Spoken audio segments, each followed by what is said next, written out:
On balance, over the better part of a decade, we have had such consistent outperformance of a well-performing industry. I'd be remiss if I didn't offer an acknowledgement that results don't hurt, and our results are pretty exceptional.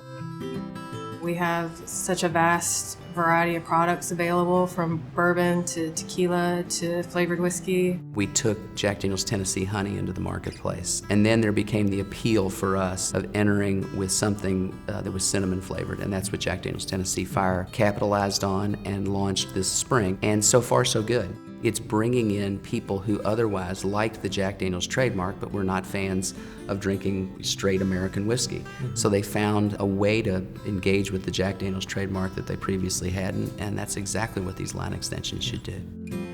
Old Forester's certainly an exciting story this year. The growth rates outside of the heartland of Kentucky are pretty exceptional. It's cool amongst bartenders in the UK right now, and the idea that they can get their hands on America's first bottled bourbon is exciting stuff.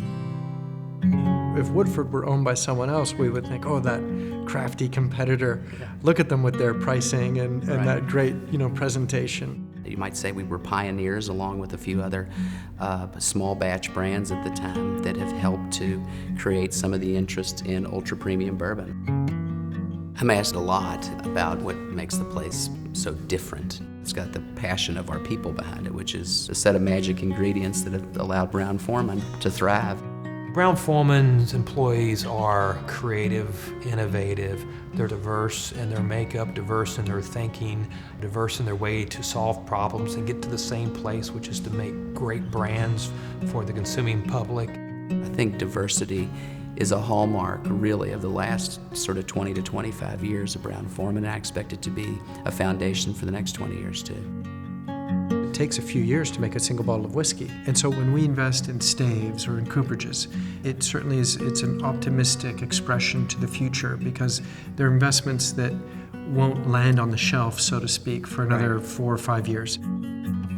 It's a strategic advantage, number one, to have a cooperage, whereas most everybody's buying their barrels from somebody. We're making them. Being self-reliant puts us in a position to maintain a higher standard of quality than other cooperages may try to attain. Your family has controlled the corporation since 1870, and it's not some other corporation that they controlled, it was this one. And this one has had the multi-generational sort of engagement and leadership and support of the Brown family, and that in fact is unique.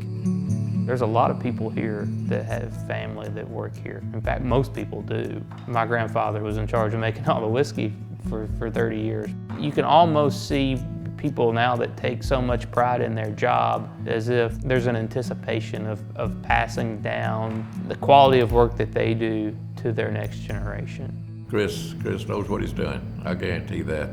I was tickled to death when I heard that he was going to get to come back down here to Lynchburg. I've got a lot of pride in that. I sure have. I'm one of 3 generations of my family have worked at the distillery. It's very much a family atmosphere, and that helps make Brown-Forman so special. We all feel a part of that family. We may not have the name or be attached to the legacy directly, but indirectly as employees, we're just as tied to it as anybody else. I'm very excited about the future. I have to pinch myself at times when I reflect on what the future holds for us and for Brown-Forman. We have started to describe a success story that no one else organically in the industry has been able to show. We have so many untapped places in the world and continue to find ways to grow in the established market. So the combination of all these things will keep Brown-Forman growing for many, many years to come. The margins are there, the top line growth is there, bottom line growth. We're investing, brands, people. I mean, it's really pretty remarkable. So I think exceptional is actually a pretty accurate word.